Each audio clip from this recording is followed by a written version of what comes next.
Time for one of these little book things. The True Meaning of Smekday. Alright. So, I saw the name of this and said, wow, that's weird. What the fuck? This was sitting in, obviously, one of them little, one of them little free library things. But just, seeing the name of it, I was intrigued by it. And took a look at the cover. Looks a little weird. Okay, what the fuck is this? Look at the back. It says, it starts looking really silly, okay? A story about what happens when a girl named Gratuity and a cat named Pig join forces with an alien named J-Lo to try to save the world from another group of aliens who, okay, it gets complicated. But trust me, it never stops being funny. And that's by Dave Barry, who I remember enjoying his writing back in the day.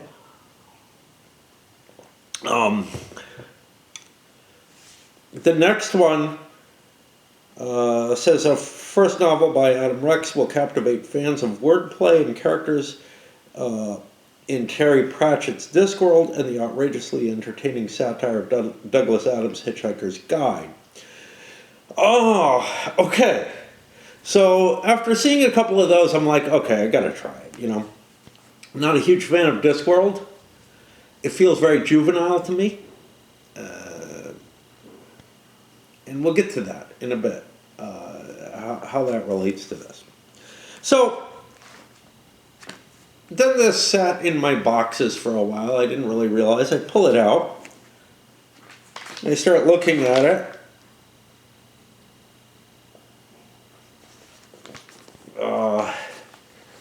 Write an essay titled The True Meaning of Smekday. I start reading it.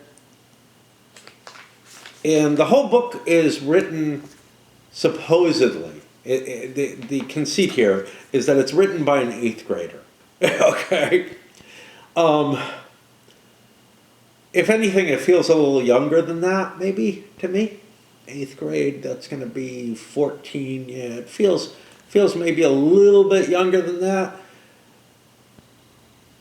But the author actually pulls it off relatively well.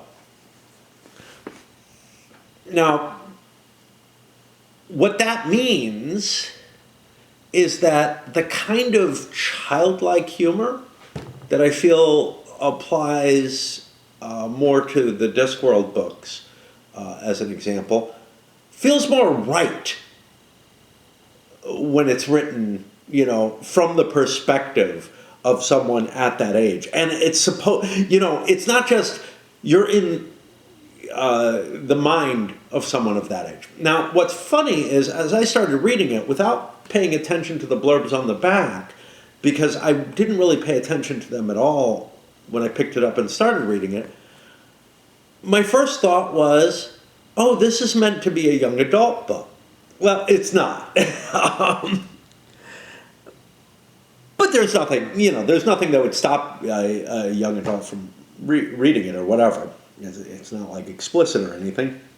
If anything, far to the opposite, where even, the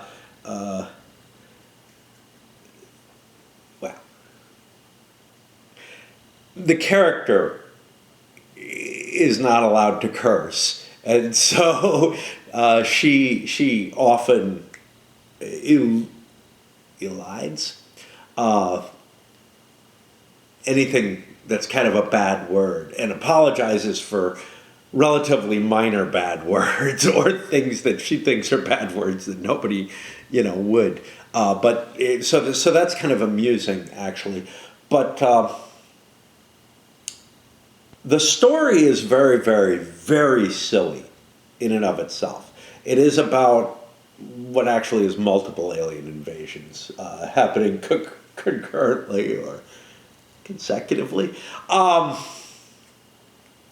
But the beginning, there's kind of a spoiler in there that you wouldn't reach until about halfway through the book. that I've just given away. But it's not a big deal. The humor in it, there is a childishness to the humor in it. It actually feels less juvenile than Discworld to begin with. And in no way do I think that Hitchhiker's Guide has any of that juvenility in the humor that is existing in that. So,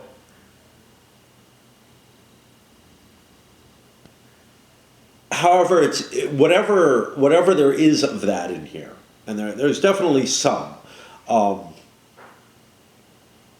It has more to do. It has to do with the perspective of the character to some extent, and also it's buffered further by it being that character, that, you know, 8th grade girl writing the story. In which case, you know, it feels much more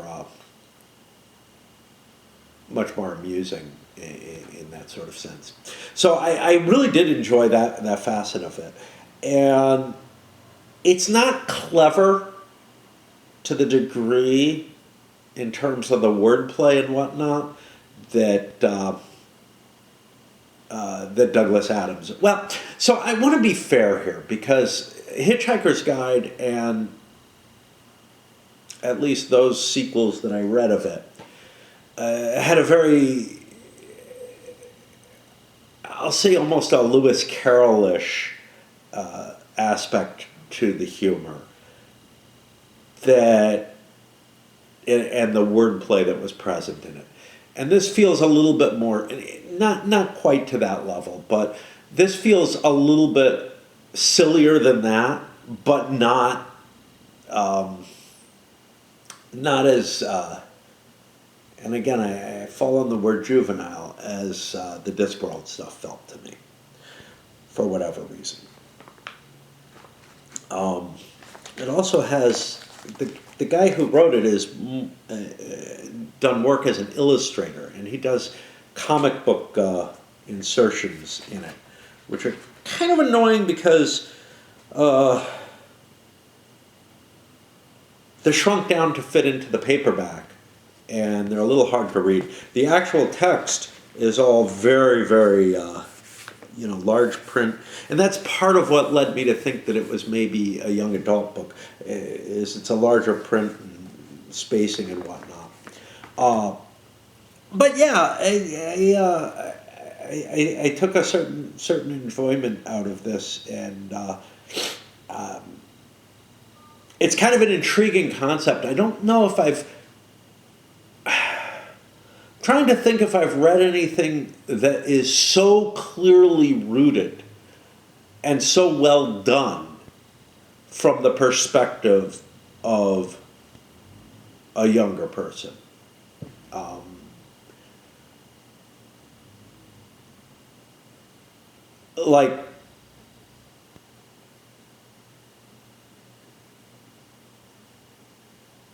I think it really does capture the feeling and spirit of how someone that age would write something, or actually someone a couple of years younger, I think, but whatever.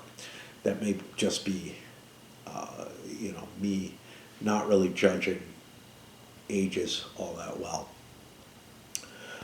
It actually, in some ways, reminds me of some silly shit that I remember writing, back in my freshman year of college, essentially. So, okay, maybe someone a little older too, but there we were intentionally mimicking the Bible. So that is written in what I would say is kind of a youthful aspect as well of its own. But yeah, I took enjoyment in it. The story itself isn't all that exciting or interesting. It's a framework that works to deliver a lot of silliness, essentially. It's not one that I'm going to keep, because I feel like the jokes, just won't go over as well on a second reading. It's not like. I mean, I can't think of much. So I did like to read cartoon books, and I would reread those. I'm thinking, things like Peanuts collections, Calvin and Hobbes, stuff like that. My dad would regularly pick up compilations used, and they were just like the regular bathroom books when I was growing up, which was kind of weird. That was kind of a weird situation because in Doonesbury as well, they'd be, um, he would pick one out and it would be sitting on the toilet as he read it, and I would always read it more quickly than he did. But sometimes I would catch one, after he's been going through it for a long time, and end up like with it disappearing and another one replacing it in the middle of it. And I knew where they all were, and I could grab ones of my on my own and read them, but that just wasn't what happened. Like I would read whatever I was reading if I had finished whatever his little cartoon compilation was that he had out. So it was just, there was kind of this weirdness with that. But anyway, I would actually recommend this sucker if you find it for free lying around somewhere. I mean, I can't recommend buying books at all anymore because, at least not for very many things. There's sort of this, oh, do you really, really, really, want to finish this series off or something like that. That's about the extent of like what I would buy now or what I would hunt down to try to get. It's kind of funny. The last time I was at the, I think I mentioned this in the last little book thing. The last time I was at the book collection, I picked up a few, but there's a big one near the park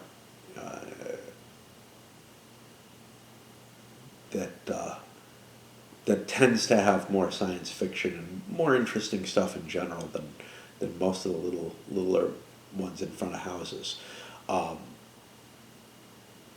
It had a whole collection of Robert Jordan, basically a whole series.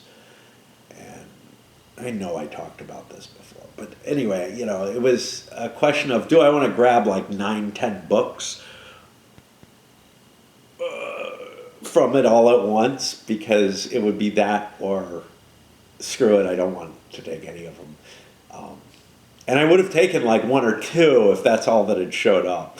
But the fact that the entire series showed up, I feel guilty about taking that many books.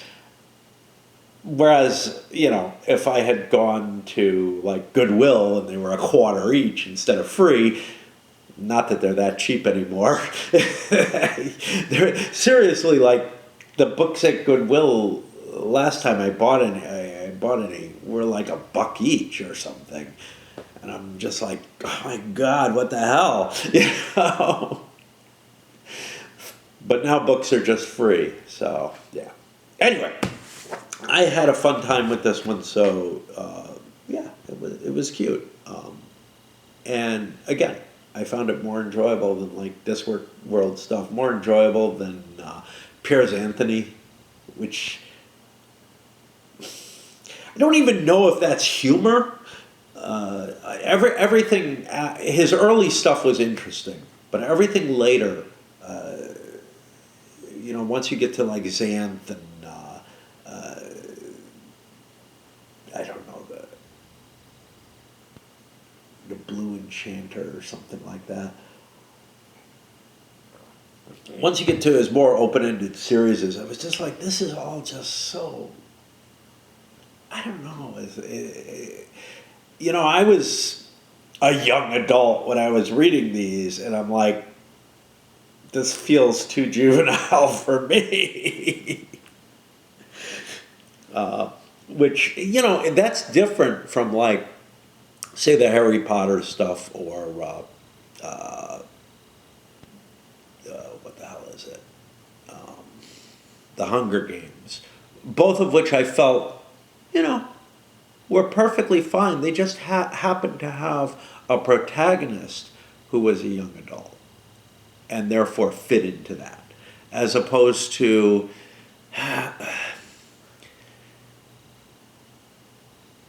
creating characters with too simple sort of an existence.